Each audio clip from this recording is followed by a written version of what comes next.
All right. Good morning, everybody. Welcome to Coffee and Crafts with John. Late and screwed up as always. Had a mess this morning. I'm sorry about that. I came down here and I realized that I'd never set the stream up last night, like I normally do, set up ahead of time. And when I started the stream this morning, it started up a new stream, which some of you are still over there in the old stream. Got it all screwed up. Anyway, I reset everything, started a new one, and here we are. So we have a few late arrivals from folks that were over on the other side. Again, apologize for that confusion, but regardless, we're going to get started playing, and we're going to get back to our road to $100,000 series. And what I'm doing here is I'm working really hard here in the first sessions here of getting our bankroll, which was, by the way, $100 up to 100,000. That's going to be our plan. Let's drop all the chips. We're going to go from 100 to 100,000 in small chunks. Again, I'm not going to make my whole show about. I could do it in one day, of course, but that would be a long day. And I may do it on some Saturday. But what I'm trying to do here is show a couple things. One is, how do you go from $100 and make it, a worthwhile play? It's hard, and it shows discipline too, I think, to kind of walk out of here with $30 like we did yesterday and do it. And I think also it's important to kind of highlight the fact that 20% is 20%. I know that, and I say this a lot, and I think this is going to hopefully make this point clearer as I go through this, but $30 ain't a lot of money. But when we add zeros to it, right, if that 100 was 1,000, the 30 would be 300.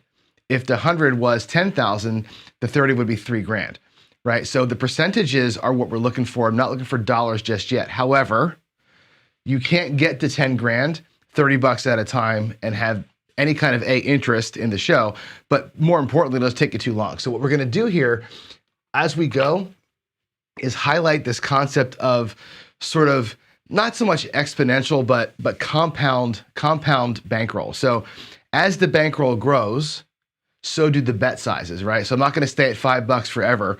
Once we get this thing up to like 500 or maybe even 250, we'll start going with more $10 and $15 bets, and I'll get the table level up. So you'll find that these 20% wins come quicker when the bet sizes go up, and the bet size will be proportional to my bankroll size. So at these early stages, again, I think it's hard to get out of the gate. When you have $100 at a $5 table, there's nowhere to run.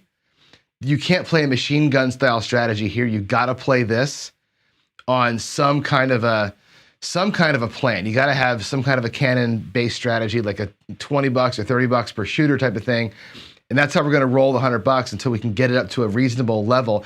If I can exceed my goal every day, I'll take the excess like I always do and play with the excess. Yesterday, the excess lost. Who knows? Maybe today we'll do a little better. So what I've got there is 135. $35 was yesterday's win. I'm going to round it up in my head to 150 and call my goal $30. Okay, so 20% of 150 is 30. I'm going to try and win another 30 out of here. If I can get more, that'd be great. I'd love to get this thing up to like 175 if I could. That'd be awesome. We don't know what the table's like. Again, we're walking up here cold. This is a completely cold table every morning. We don't know what's going on. It's like they just opened it up. So you got to kind of come in here light, I think. I don't know that I have enough money to really do any kind of a aggressive strategy just yet. So what I'm going to do is rock the don't for $5 just to get a feel of the table and how I'm rolling today. And we'll see if we can't find a little variant pocket to jump into either on the box numbers, or we may just progress that don't and see what happens. So here we go. Let's first throw that it will come out to a 5, and let's just kind of monitor a little bit and see how this table acts, and then we'll jump into some play. Here we go. Here's a 9. Oh, you know what? I'm not actually logging the numbers for you. My fault. Let me go back over here. The roll tracker. That would be a 549 and sorry, delete that number. It was a 415 and then a 549. There we go. So the point's 5. We're on a roll of 9. I did make a big change to the roll tracker yesterday that I hope will make it a little more stable than it has been. Why's my eCam not working? Hold on, I have an app down over here. Man down. I gotta go fix the Stream Deck. There we go. Okay, sorry about that. The way that I enter the rolls in the app just went down the little Stream Deck thing. Okay. Anyway, I think it's gonna be more stable now. I put a database behind it, so hopefully it won't just flash memory out on me like it was yesterday. All right, so a 5, a 9, and the 7 quickly. And again, I will go ahead and parlay that, and let's see if that can run through. There's another 7, so it didn't work out. So 2 7s out of 5 numbers there. That's a 5-2 and a 5-2. We'll lose that. We'll rock that again and see, then we'll make our decision of where we're gonna play. There's a 6. Am I gonna put my eggs in this basket or in this basket is what I'm trying to determine right now. Quick 7. All right, wow, a lot of 7s here, which is interesting. I'm gonna parlay it one more time down here and just kind of go for 3 in a row here if I can get a quick one. But boy, there's a lot of these coming out right now. So that to me feels like it's really at risk. It's also telling me that I want to stay away from going too crazy on the inside. There's an 8. So we had a 6-1, or I'm sorry, hold on a second. That was a 5-1, 6-1, 5-3. There we go. This thing is, it's not in my head to do the rolls yet, so I'm sorry. There we go. 5-3-8. And there's another quick 7. Boy, oh boy, that's insane. A 6-1-7. So then we're getting, look at those 7s popping out of there. That's crazy town, how many 7s we're getting. So we're gonna go ahead and parlay the whole damn thing, parolee this thing. Ode to Greg. I may even drop some odds out there. We have $20 on here now. I'm nervous about this $20 because so many 7s. I feel like the come out 7 is gonna get me here, but I don't have a big enough bankroll really to even go to like a no 10 or a no 4 to save this. Putting $40 out here is 40% of what I got left. I'm not willing to do that. I'd rather risk the $5 that I started with than risk $40 to save 5. That to me is a bad bet. I could go 15 on the 9. If you think about this too, right? Let's just posit this. If I put $15 against the 9 to win 10, that would be a profit on the 7. Even though I've got $20 out here, that's 2 parlays off of a $5 bet. This right here is not a bad play at this point. With all the 7s I'm seeing, this ain't a bad play on the 5 or the 9. I have rolled some of those. It's a little bit, I'm feeling squirrely about it with this level of bankroll, but let's do it just to demonstrate it, and we'll see if we can't get past that come out. And look at that, a come out 7, a 6-1-7. So good decision, ends up working out for us there. We get 2 units back there. We'll lose the 4 here, which is fine, right? In this case, it's fine. We actually end up profiting 1 unit out of that. We're gonna restart our don't. And you'll see that even though we lost earlier, we're actually okay in the roll up there. Look at all the 7s, my goodness gracious. There's a 6-5 yo, holy crap. Okay, I'm off the don't.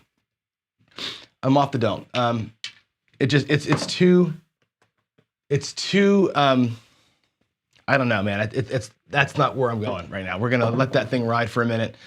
3-1-4, I'll let the point be taken. 3 and a 1. Now, if I want some don't action, I may come up in through here. I'm gonna do a come bet and see if the early 7s are still happening. I may actually do a little bit of a come ladder here. Let's just see how this comes out. 6-3-9. Let's do a ladder. Let's do, instead of the horse, we'll do a little come ladder. We'll do 2 units here and see if the early 7, oh boy, ugliness. Okay. One more bet in there and then we'll call that. This table is not yet ready for prime time. There's a 6. I have a 6 and a 9 working for me, and the 7 has been flaming hot. So I'm gonna let those 2 bets ride out. I'm not gonna take my 3rd one until I get a win. There's a 4-1-5. Did I get the 6 logged in there? No, I didn't. That's a 4-2-6. And a 4-1-5. Okay, so now we're into the box for 3 numbers in a row, which is good. There's another 4-1-5.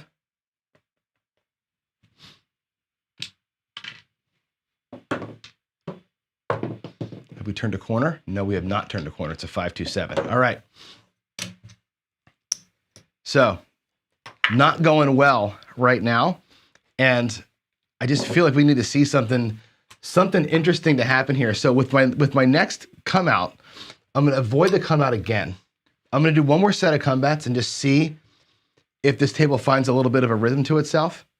That was a 5-2, by the way. And I may jump into the box. We had a good little box run there the last shooter.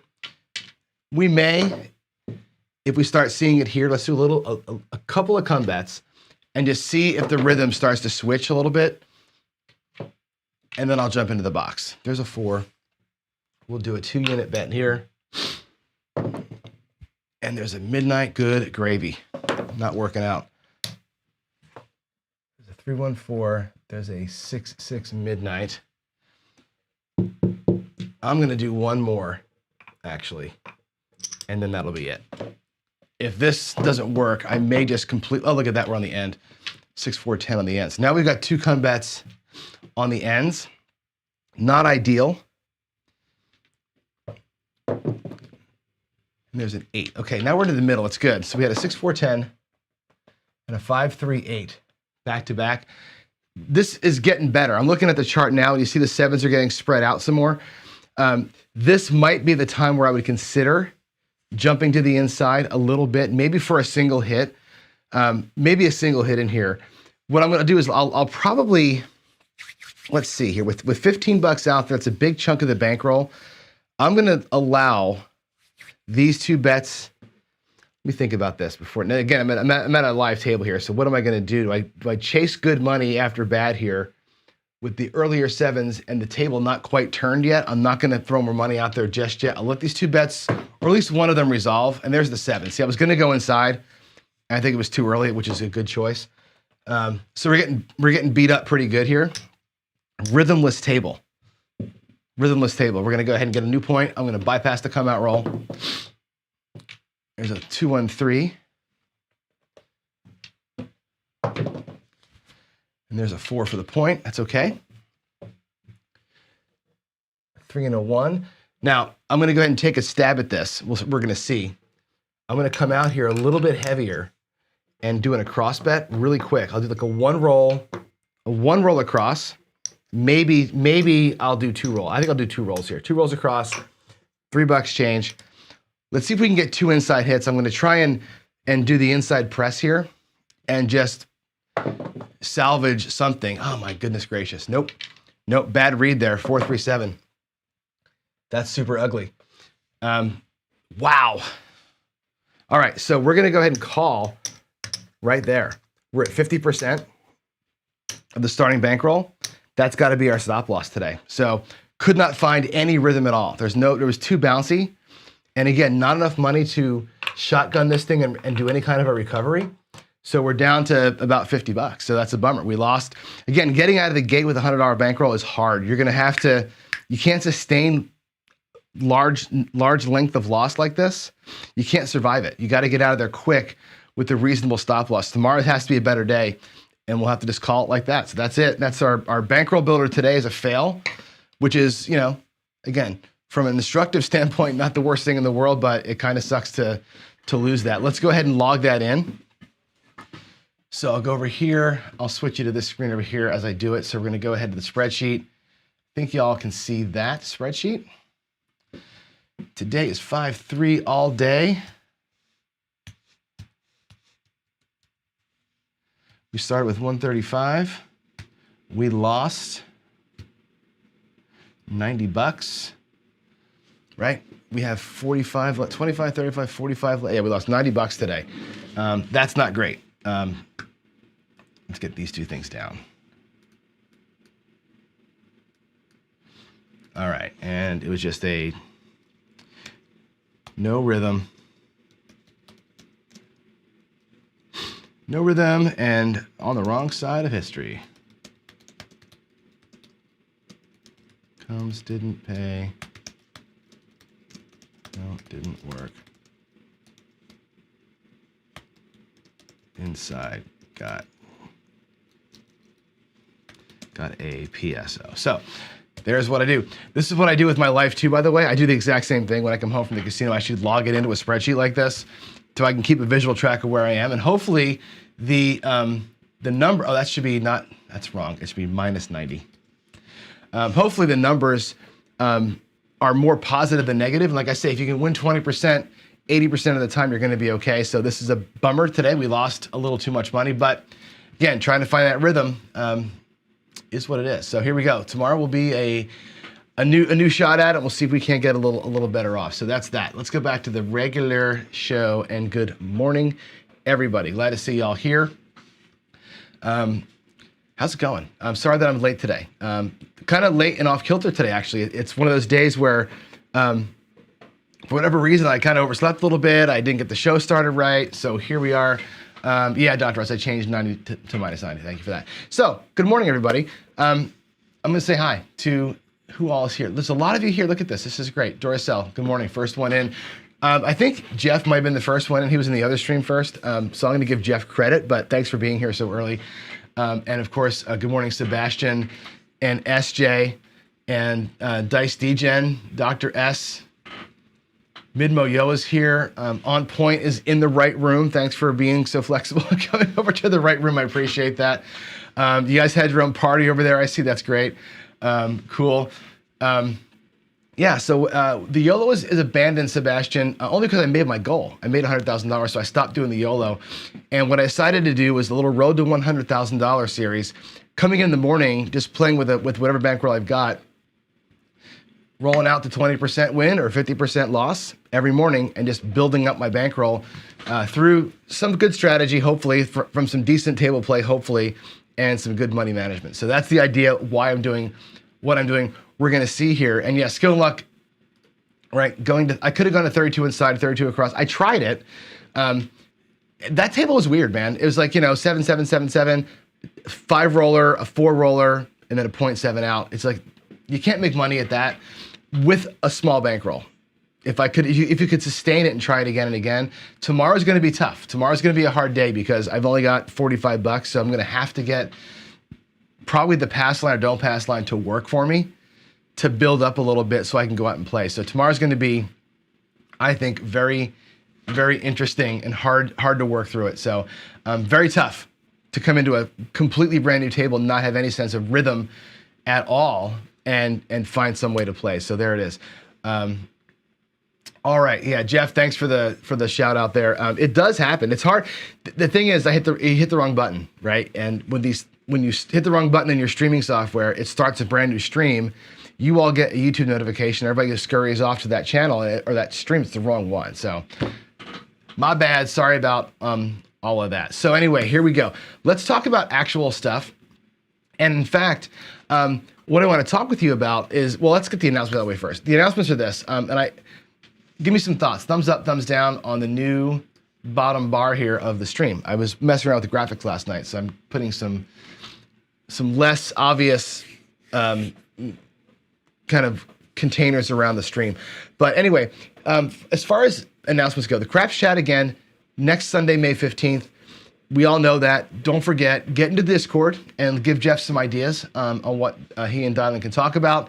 There's so many things to talk about. There was some good ideas put out there. I think they've got, my understanding is a plan for the show to be only an hour, not 3. So we're going to do, or they're going to do some things to keep the thing concise, but on point, a little more on point, a little less rambly, and get us back to our family. So that's going to be, I think, this Sunday or next Sunday. Wager me this, Jacob. I forgot to mention this last week. He came out with the video last week where he's given away a bunch of stuff. He's got a lot of really cool memorabilia type stuff he's given away, and he's got a chance to be sponsored, I guess, on these axe thrower guys on their shirt on ESPN, which is super cool. That'll promote his stuff. So it's not a lot. You can go to wagermethis.com. You can register for $2 to get an entry into his drawing. I think $30 gets you whatever number he's given you. But yeah, register up there. It helps him out, right? If he can get himself onto ESPN as a sponsor of an axe thrower on those shows, that's fantastic for him. It's good for all of us, right? When one person does this, we all benefit from that. So go help Jacob out, get some donations his way, and let's see if that works out. We need some more contestants for this week's Friday Night Fight. Last week we did Buckeye Slim played a man named Dave, allegedly Dave, from Discord. So if you're interested in fighting, jump into Discord, put your name in the hat, just drop into the heads up channel and just let us know. I'm keeping a list right now, a manual list of who wants to play. I'm working on the app. As it shows over here, I'm working on the app to give us a actual queue of who's gonna play in that thing rolling up. So as far as the app building goes, I think we got the roll tracker fixed. There was not a bug in it. For you nerds out there, I was storing the roll history in memory, not in a database. I put a Redis cache out there, so I'm storing the rolls in Redis, which should keep them from being reset when the server has a hiccup. So that should be okay for us. I think it's gonna work better. The Craps Finder's done for now, and I'm writing the queuing app this week. I talked to Steen at WinCraps, by the way. He's helping me with some coding right now. He's helping me do some money management stuff in WinCraps. I've been trying to get this to be the right test for you all. We've been talking about variance last week, and we'll talk about some today too. I want WinCraps to show me one person doing, let's just say 64 across. Every shooter is 64 across and same betting. We're just gonna same bet the thing. Versus another shooter who does 64 across, basically same betting, but as soon as they hit 20% bankroll, they stop playing. As soon as they hit 50% loss, they stop playing. The same series of rolls, they'll play the exact same number of rolls, but I'm gonna count the number of times a person wins or loses. The first person does, and count how many times in a row they win or lose. I wanna get a graph, a variance graph, if I can from that. So he's helped me get that right because the coding is not quite there, but it's gonna be a really cool experiment when you see it. I think it's gonna be pretty cool. So maybe by the end of the week, we'll have that figured out and I can show you a simple strategy out here, like the 66 inside pressure strategy, run with money management through WinCraps. And let's see if we can't make some better sense of variance when you see it in a per session versus a 10,000 roll thing. So that's gonna be pretty cool. So all right, there's that. Let's get back to other interesting content. I want to talk today about today's video title was bankroll and the table, bankroll meet table, or strategy meet table. And yesterday we talked about strategy and bankroll, right? And I made the point, and I showed you the point this morning when I got my ass kicked over here, that your bankroll dictates what kind of strategy you can play, right? And that's an important thing. When you have $100 or $135, which is only 25 chips, you can't go very deep. You can't do any kind of a ladder, so I can't really machine gun it. I can't just go and parlay, or chase, because I'll be out of chips too quick, which means you got to play a cannon type strategy. And I did this morning, I did one come bet, two come bets, $15 per shooter after we got whacked twice, and thought, let's just limit ourselves to $15 per shooter. Well, guess what? We lost that $15 4 times. The cannon strategy today didn't work, but with the bankroll I have, the cannon's the way to go. If I have more bankroll, we can employ the machine gun strategy, and I will change strategies once we build the bankroll up to a point where I can do that. I'm going to change approach completely when I get the bankroll to support me. So that's lesson 1 yesterday. Your strategy and the bankroll you have dictates which ones you're going to play and how you're going to do it. Today, I want to talk about the table. And here's the thing that I think I've got, I would say, a pretty good sense of it, but it's feel, and I think that's wrong. Okay, so I know there are folks out there who chart tables well, who with a notebook write things down and look for the variant that they're wanting to get into, and then jump in and play. That's a lot of what the DGE system is. He's at the table, he's waiting, charting things out, waiting for his moment to go in and get it, right? He's looking for a variant. He's not looking for a mathematical thing, right? There's no math behind that. There's no math that says, if you don't see, if you receive 3 sevens back to back to back, you're not going to see a 4th. There's no math there. It's a variant that he's jumping into or out of. That's what he's doing. So what we're going to look here is what do you do with these tables, right? What is the way to approach or detect a table? So here's like my brain dump of what I see, right? So to me, a hot table, what are my keys to a hot table, right? When you walk by a table, what are you looking for? If the chip racks are a disaster, that's your first clue, right? If there's money everywhere, people got reds and greens and yellows all mixed up, hopefully yellows, right? They're all mixed up. It's a jumbled mess. That's a good sign. that the table's is on one of these variant trends that's shooting way up. Generally speaking, it'll be loud. You'll see all color chips in the racks. You're going to see whites and reds and greens and blacks, maybe a purple or two. When you see a lot of color and you see it all over the place, that means people they're making so much money, they don't have time to organize their stuff. That's a good sign of a hot table. I don't have to write down all the numbers to know that the table's going well. You can pretty much suss out a hot table pretty quick. Now, hot could mean many things, right? Hot could mean, if you're a predisposed don't player, that's a table to avoid, obviously. But hot could mean, they're making points. Hot could mean they're making a lot of inside numbers. There's two different kinds of hot, right? For why people scream and yell at a table.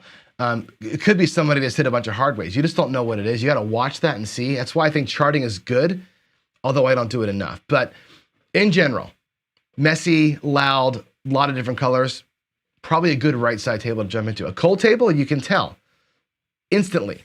Everybody's leaning. They're all just in here, and all you see is people's backs hunched over the rail. All you see in the chip rack is reds and whites. That's a really good sign that the table's ugly. If you're a don't player, that's your table.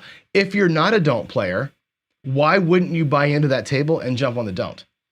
Right? That's a good thing to do. And I think part of this is like when you see a hot table, even if you're a Greg, if you're a don't player, or if you're a doctor don't pass, or if you're a me, generally speaking, wants to be don't horseman kind of thing, and I see that hot table, there's no crime in going to a hot table as a don't player and throwing out an inside bet. There's no crime in that, right? Jump onto the variant that you get. It will eventually turn into one of these coldies, and then you can jump back to your happy place with your don't pass. But when you see the cold table, it's not going to hurt you to jump in there and drop a few bucks on the don't, ride that thing out until the variant or until the table evens itself out. So recognize where you're at.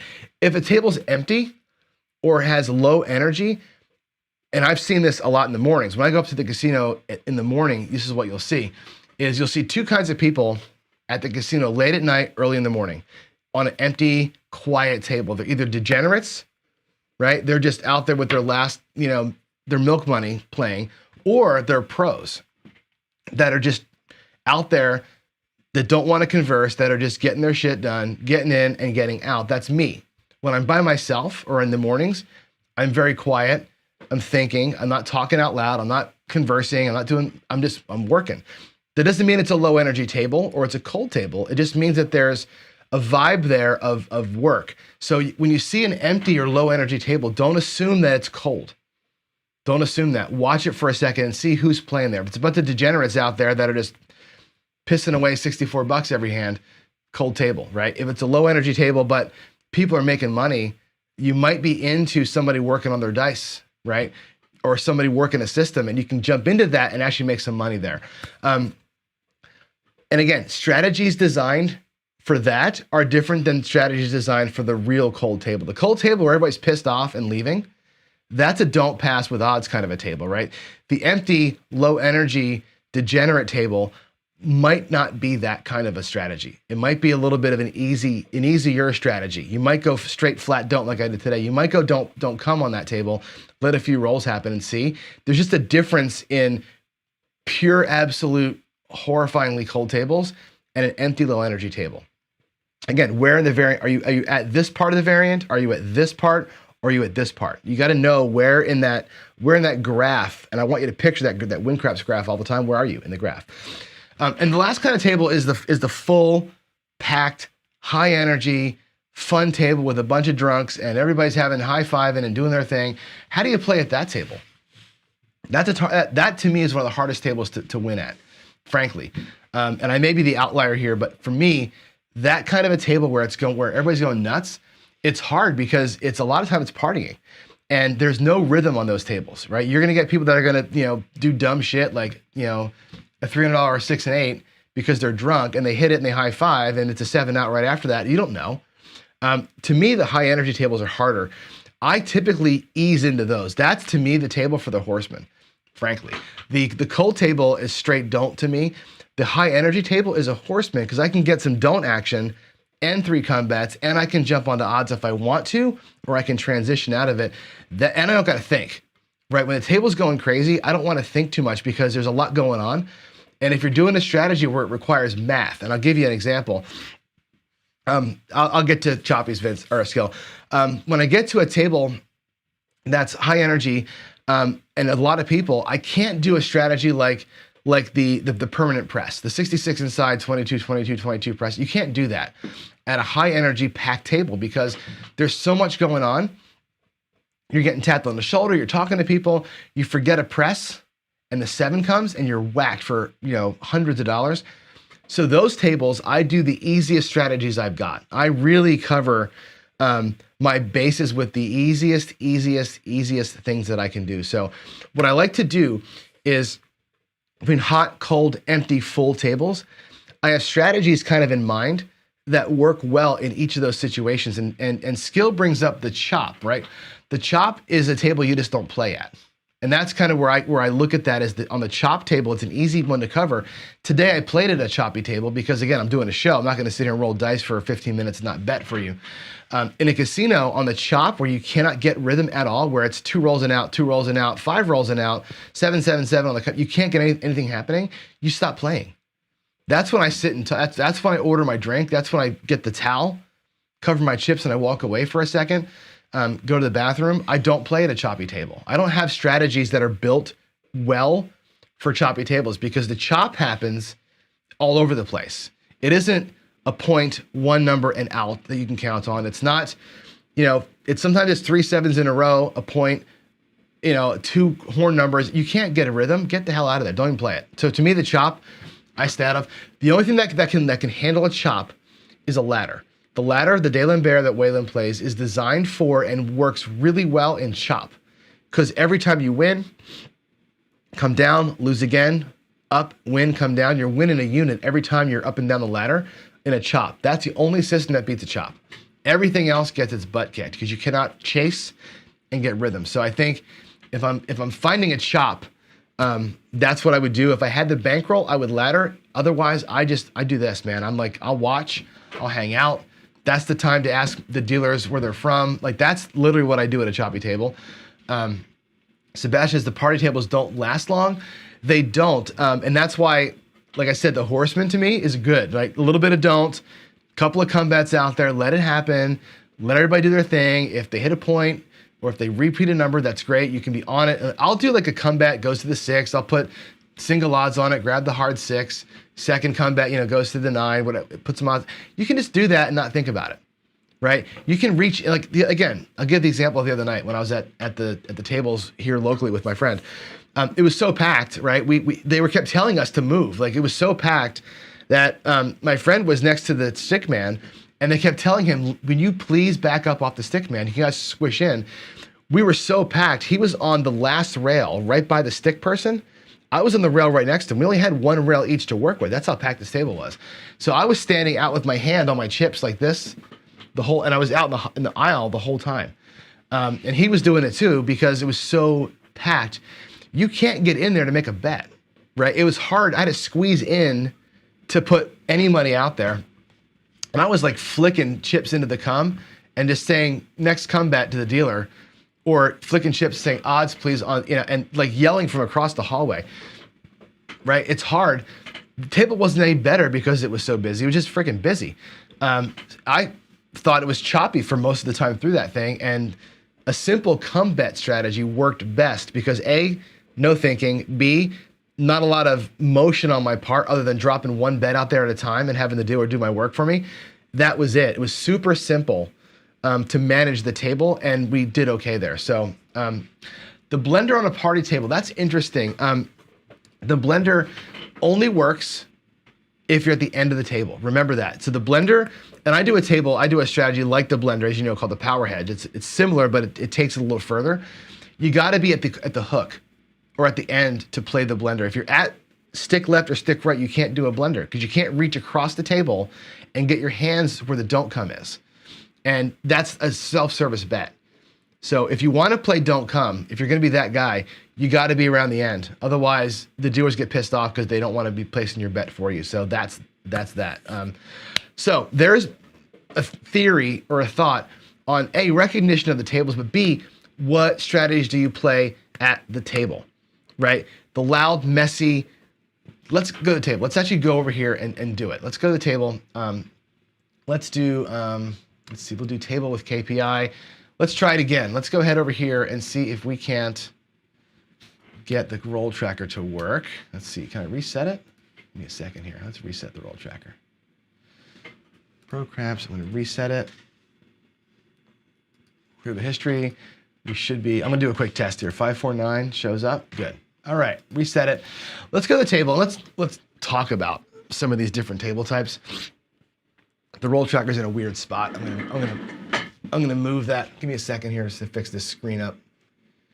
Let's unlock that. Sorry for the weirdness. I'm trying to get the stream set up the way that I want it. Let's see, let's move it over there.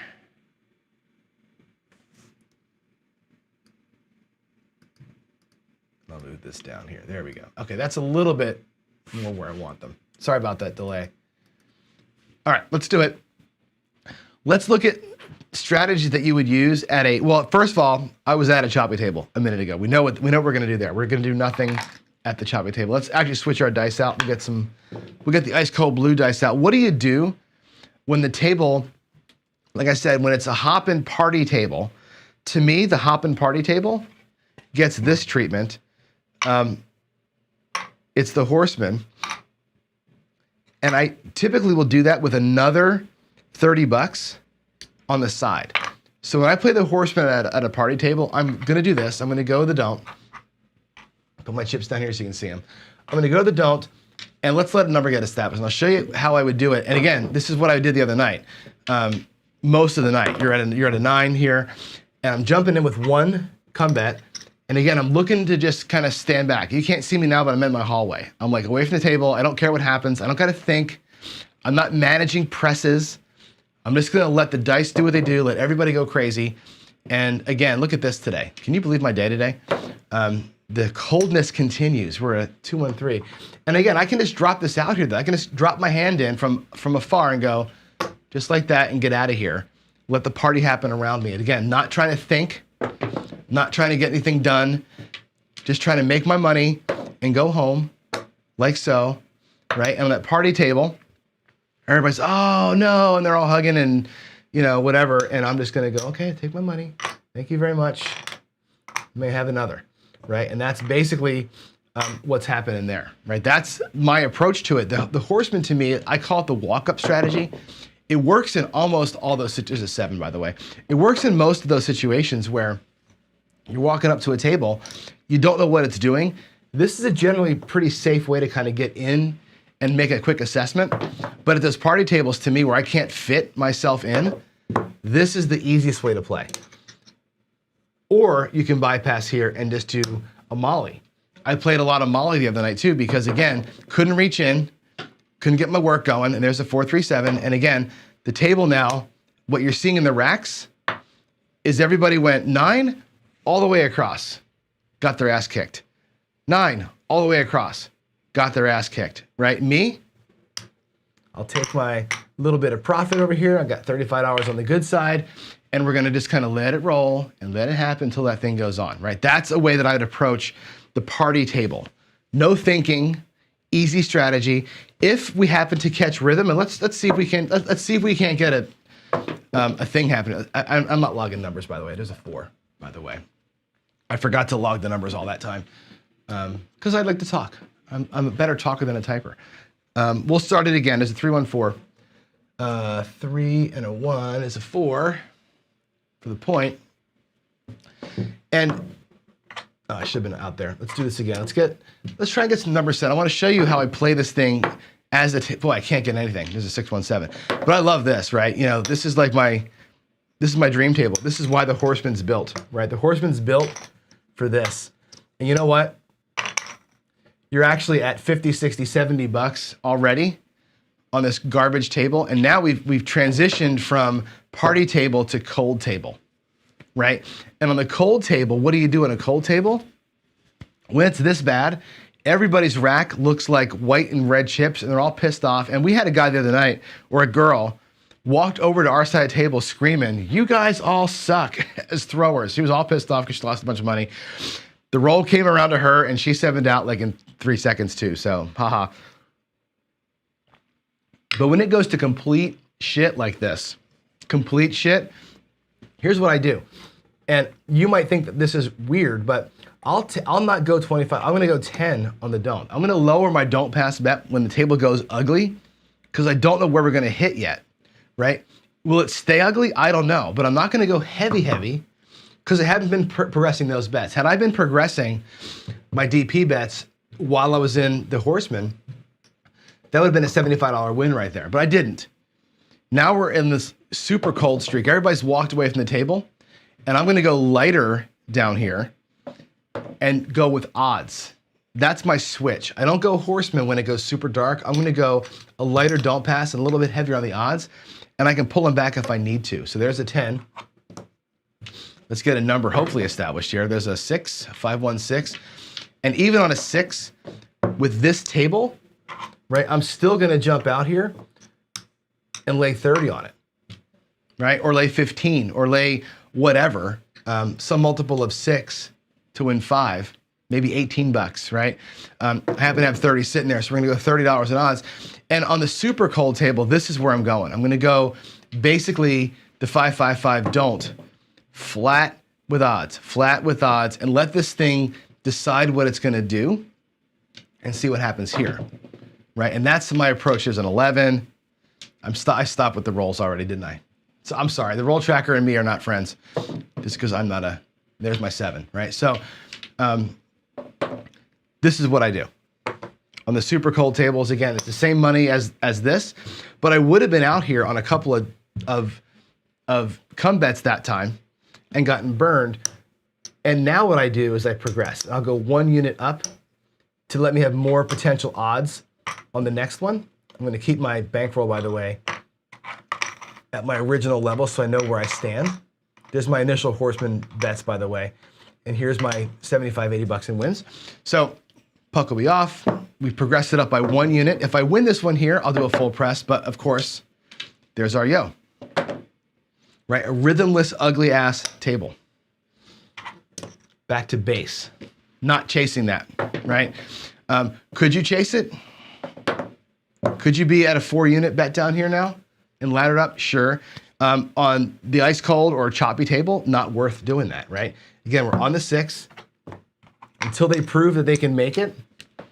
On a cold as ice table, I'm doing this, and there's the 5-2-7 until this thing turns around. Again, we're in a moment here of extreme variance, right? You look at those variant charts that I showed you last week. This is extreme right here, right? There's our initial bets are here from the Horseman. There's 15. Now we're at $115 in profit just by waiting it out to seeing what's going to happen, right? Hope that makes sense, everybody. Extreme darkness of a table, it's don't with odds, right? Party time happy, I'm not sure what to do. It's the Horseman with a couple of come bets that either resolve in here or they resolve up here, and then we work it from there. If it turns into a good roll, I've got 3 bets they can resolve. I can go to place bets and press. That's how I limp into it, right? If the table's going strong, right? If we're on a strong table, then I'm gonna do something more aggressive, right? And let's pretend that the table switched. Let's pretend this is actually a strong table. And you might go to something like this, a 64 across bet. Again, this is a kind of a fun way to do it. I like this. Let me pull it out of here, actually. Let's do the math from here. 60, 64. And again, I do it like 64 across, and I'm going to take my penny and change. Take our profits away. I'm going to go this way here, and I think Jacob was talking yesterday, and I don't know that I fully agree with all this, but he was arguing for the inside, actually, instead of going across. I argue more for the across, but let's actually get a point. Let me go. I'm going to make a 7 appear like magic on the roll tracker. Let's get a new point of 4 here. A 3, 1, 4. Let's play this out. Let's talk about the numbers here, because in my opinion, if I'm going to bet inside, I do it 2 ways. Or if I'm going to bet the numbers, I do it 2 ways. I either bet only the 6 and the 8, and I'm going to work the 6 and 8 double press or the 6-8 ladder, or I'm going to bet them all. To me, betting the 5 and 9 or the 4, 5, 9, 10 doesn't make sense. If I'm going to pick Two targets, I'm picking these two, mostly, or these two, the outsides or the insides, or I'm gonna get them all. Getting a random 4, unless the table's actually, you're charting it to where you're seeing a lot of 9s, I don't know, I would rather cover them all. To me, I want all the shots, right? There's 3 ways to make. There's 5 ways to make, there's 4 ways to make. That's good, right? That's 10, 18, 24 ways to win here, 24 ways to get paid, 6 ways to lose, 6 ways to have nothing happen to you. I'm okay with that. I'd rather have this. And hell, Waylon yesterday was doing this plus the horn, plus a $4 horn. He was doing all of it. But I'm going to leave like this. We're going to take 1 hit. We're going to try for 1 shot, maybe 2. And again, on a happy, oh my God, are you kidding me? Freaking 7. Wow. Today is the day, man. Today is the day to be staying dark. I'm trying to demonstrate a light side strategy and I can't do it. Let's wave the wand like Bert. 43, 7. Let's get a new point. We'll pull money out of our bankroll. We'll reset the thing and I'll show you again. Let's try and get anything. Come on, can I get 1 roll? That'd be a 6, 2, 8. Can we beat the 7 for 1 roll? Oh my God, we did it. Look at that, it's a 5. All right, so here, again, assuming the table is going right. This table's clearly not. Here's what I would probably do. I would take the 14 bucks, right? And we'll retreat onto the inside. Let's get everything pressed up by a unit, like so. Bring a little bit back. Take another hit, if we can get one. There's a 3. We had a 415 and a 213. There's the 8, that's the point. That's 21 bucks. And out, right? $21 and out. And pull that down. And if we take out what we started with, there's 20, 40, there's the 64 that we started with.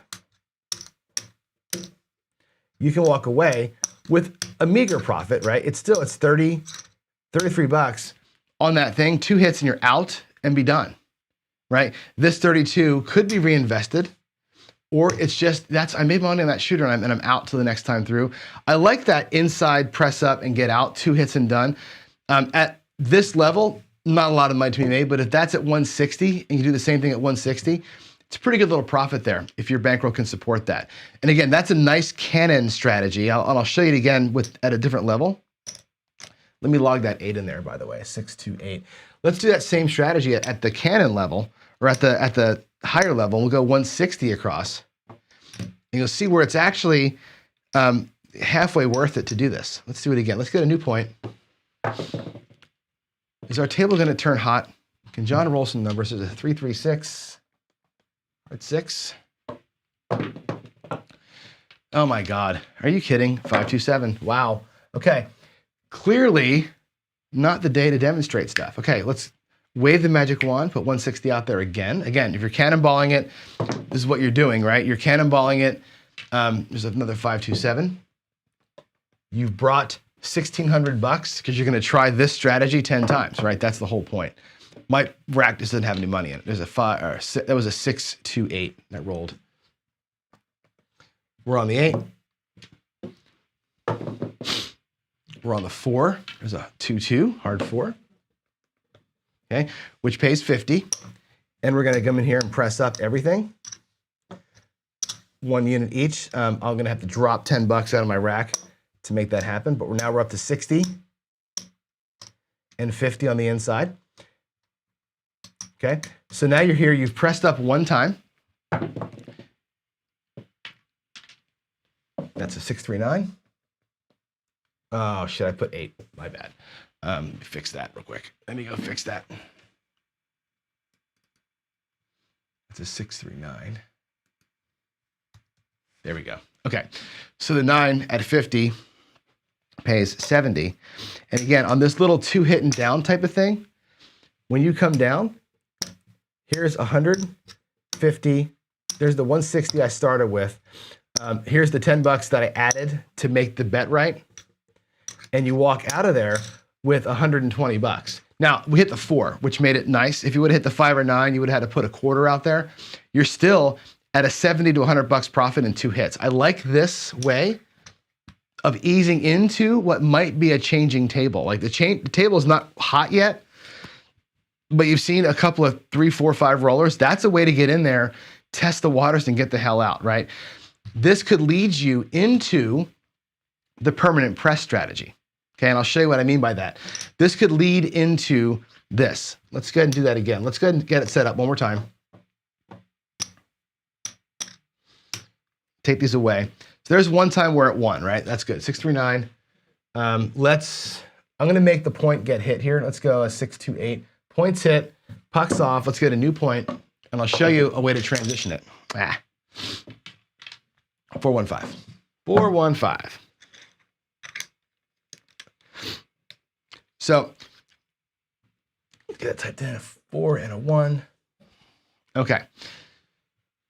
Let's assume you're in a, hopefully, come on, give me some numbers here. There's a 6, 426. That'll pay 35. And the way this presses up, these come in. That goes up. I need to drop myself a quarter from my rack to make this one look. So now we're into this thing for 185 total. 185 total. Let's take a hit. Hopefully we can get a hit. That's a 426. Did I get that logged in? 4 and a 2. 639. Cool. So 6 into 3 is a 9. That pays $70. And then what I do is we come down to 160 or 110 inside rather. Come down to 110. And now you can work the permanent press. You've got your money back, essentially, right? You've got your, there's your 100, 50, 60.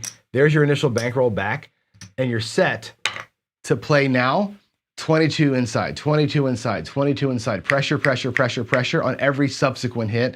There's 2 hits, and now you're playing the permanent press game.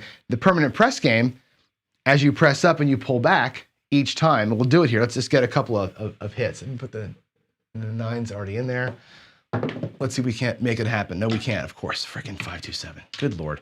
5 and a 2, which is fine, right? Why is it fine? I mean, it's not great. We lost $110. We can try it again. And again, the cannonball strategy of trying it again over and over and over again, this is kind of what it's about. Boy, this table is rhythmless. You're right, dump the bowl. Let's go to the whites this time. Let's go to the green. The greens are usually my worst dice. Let's try the greens out here. Let's go 160 across again. Let's see if we can't make this thing happen. New point. 6, hard 6. It's a bummer. Let's see, a 3-3 hard 6. It's a bummer. In these morning shows, there's a 2, doesn't matter. When I'm trying to show a thing and the dice just do not help me out at all, there's a 5. That's going to be a $35 winner. Okay, $35 winner. We have to add a quarter from our rack to make this right. We're going to switch to inside and press everything up. We're going to grab a 6 that time, so it was a 415 and a 516. So here we get the $70, 50, $70. And again, we're going to come down and reset. So 2 hits and down. There's 150, there's the 160, and $20. We're $5 light, not a big deal. Back to the rack we go. We're even Steven. Now we're going to hopefully get some numbers and do the inside pressure thing, right? Oh my good Lord. I feel like Big AZ here. I want to break this damn stick. Holy moly. Should I do it one more time? Folks in chat, should I take one more stab at this damn thing? I'm just trying to show you one freaking transition and it just will not work. It's so funny. All right, here we go. Let's do it again. What the hell? We're doing it. This is the whole point, right? I guess this is a good example of what right side play looks like if you're going to be a cannon player. You try it, you fail. You try it. If I was talking to PJ Strong about this the other day in chat, and of course, you know, he's very anti this kind of play. And I said, look, when you're doing this kind of play, this is what you're after. Let me get the 5-2 there, and this is a 3-2-5 here. This is what you're trying for. You're saying, I'm going to take my shot. I'm going to take 10 shots at the good roll, right? We're going to get a good roll at some point. There's a 6-5 yo, or a 6-4-10 rather. Sorry, 6-4-10. My eyes are deceiving me. A 6-4-10, which pays 50. And again, we're going to be out of the hand here in a minute, hopefully, right? There's 50 bucks, right? We can press these two. We can come in here. We can drop 10 out of our rack and press these two up, okay? And there's one. This is 6-4-10. In hopes that at some point, the roll happens, right? You invest your 160. Here we go again. $70 win. Rinse and repeat, right? It all comes down to 110 inside. And we're out of the hand, right? Every single time we do it, we're like, okay, we're basically out of this hand. We're playing for free. It's all good. Let's let this be the roll. And I think PJ would say, I have said in the past, you're actually up $100. Don't forget that you got your initial money back. You got 110 out here. You're actually up by $100 right now. If you really think about where you are. That was a, what was that, a 4-2? The fact that you're winning right now means you can pull this down and be done. When I said take 2 hits and go home, that's it. You're up $100. You're out of here, right? But the cannonball player is doing this. We're trying for extra money. Now you're looking for the home run that will eventually come. There's a 3-1-4, which we're not on. There's an 11. Oh, come on. 6-5 yo. Just bouncing all around what I'm betting on. There's a 6-2-8. Cool. So that's going to pay $35. I'm going to pay it in reds. Reds and whites at $35. It pays $35 because we're going to go 22 pressure. We're going to bump them all up by 1 unit each, and now you're racking, right? And this is what this player is looking for. We got our 2 hits. Now we're in pressure mode. We have enough money in our rack to cover ourselves if the 7 comes. There's a 6. That pays 42. 25, 42. And again, we're going to drop a nickel and say 22 pressure, bring a quarter back to the rack. Now we're cooking, right? This player here is going to try for 3 of these hits and be done, right? This strategy here is looking for 3 hits. There's a 9. So we got it. There was a 6-2 and then a 6-3. And now we're on the 9 for $35. That's going to be 50 for 1. And look at us go, right? Just like that. If we pull down here, we can pressure up again or we can be done. That's 3 hits and we're out. We're looking for that hot roll. Let's pressure it again. Let's do 22 inside pressure 1 more time. There's 22 with 3 change. They go to 40. These go to 48. Come on. There we go. It was a 5-4-9. All right. Let's rock it. 5-1-6. Now we're on the roll. We found the roll, right? That's going to be 56. And again, 22 pressure again. We'll leave the quarter out there. And what's going to happen here, these indigo, I got my chips are yuggly in there. We're at 48. We're going to go to 54 now on these bets. And out here, we're going to go to, they're 35. They're going to be at, another 5, they'll be at 40. So the outsides will be at 45. Just going to get those set up for you there. And in here, we're going to be at 50. 54. And now we're cooking, right? This is what we're looking for, the hot roll.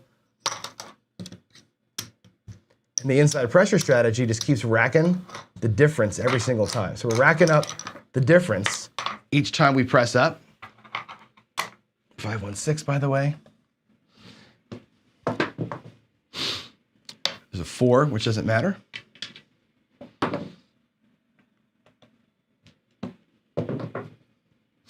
There's a 5. That's great. So 5 with $45 on it.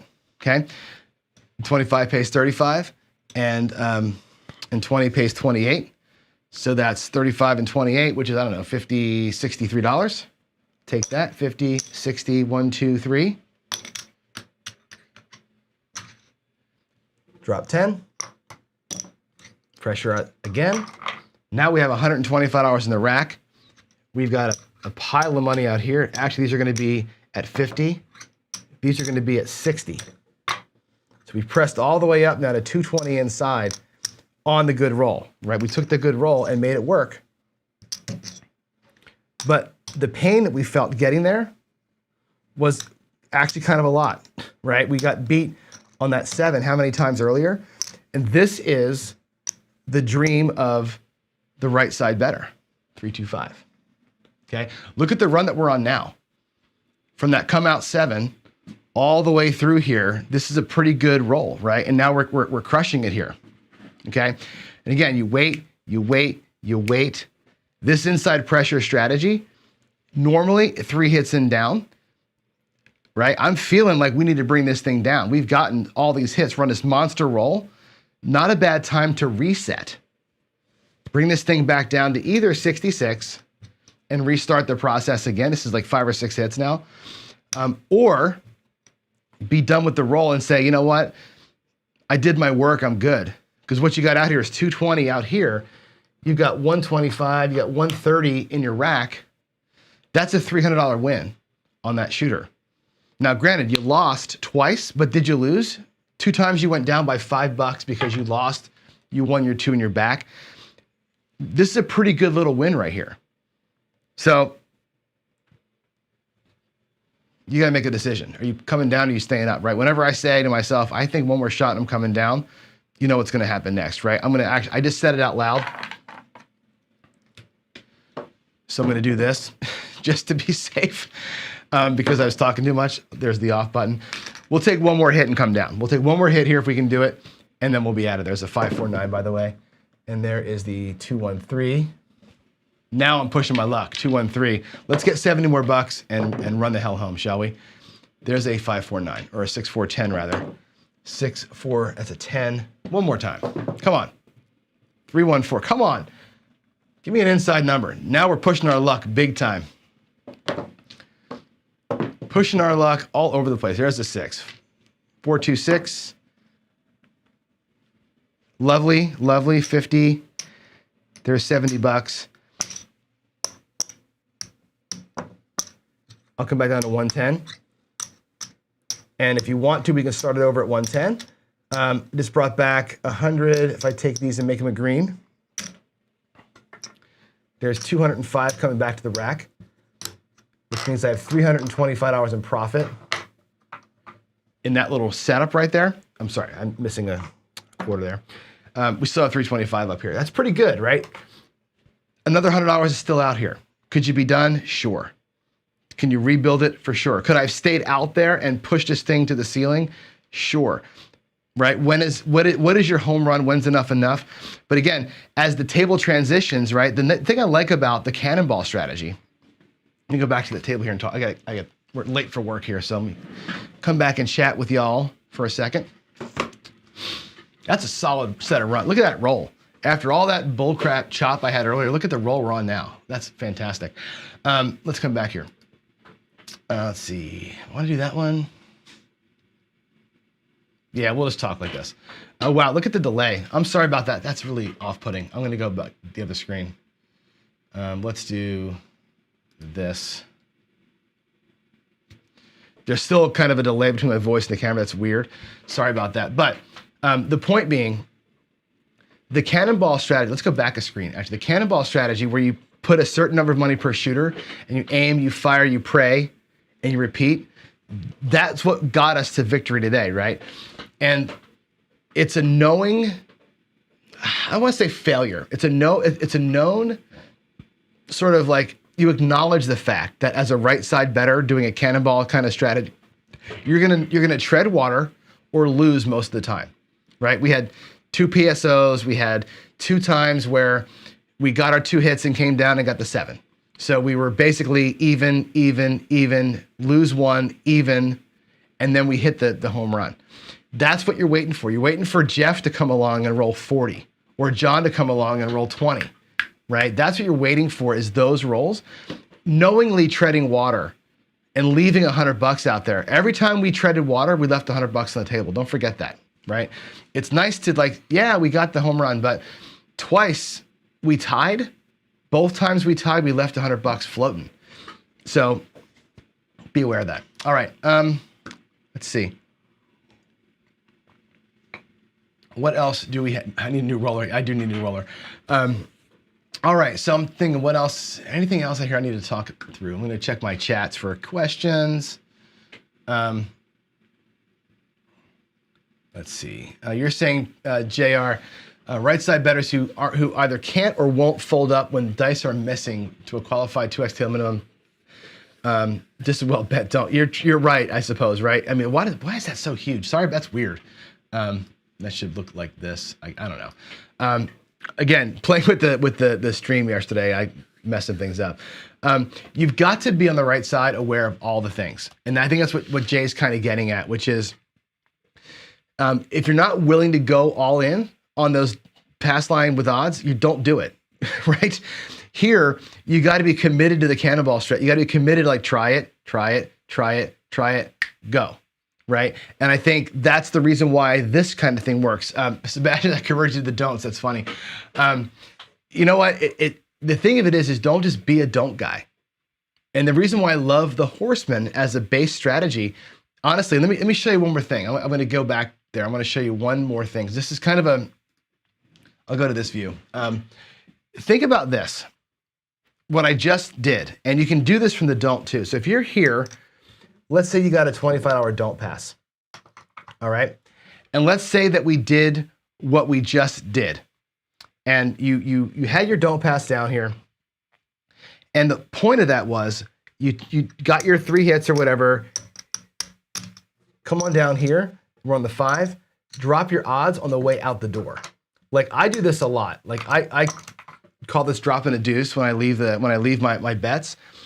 I'll be on the don't just so that I can take 3 hits and drop a deuce on the way out the door and let that sit there. I'll take part of my profit and let it sit here and let that 7 happen. And when the 7 does, and look at that, on command, I roll it, right? There's a 7 right there that rolled. When you're done with making money, you've got your goal out of the session, drop this out here, and you know what? Walk away with an extra $75. Not a bad way to do it. I do that all the time, right? I leave a don't out there only as a later target. I'm going to take my inside hits, and people say you're playing a hybrid, you're fighting yourself. No, I'm not. Every bet for me is designed to win, and so I do that kind of thing. I'll take those inside hits, and I'll take my 3 hits and come down, and then leave something on the don't on the way out the door, and let that thing kind of come out. So I think there's a good way to use both styles of betting, and that's why I do it that way. So there it is. All right, guys. It's way time for work here. So that was a longer session than I hoped it would be, but I wanted to get some points out, and the dice needed to tell a story. At some point, they can't tell the same story. And demonstrating a cold table is fine because I was super cold today, but getting to demonstrate a hot table had to be a thing we had to get to. So I had to let the dice sort of do their thing there. So thanks for sticking it out. Thanks for being late with me this morning. I know I had the bad start, but I appreciate your time. Love all you guys. Happy Tuesday. God bless. I will see you tomorrow. That's it. Dice are out. Dice are out. That's George's thing. John's out. I'll see you tomorrow. Bye.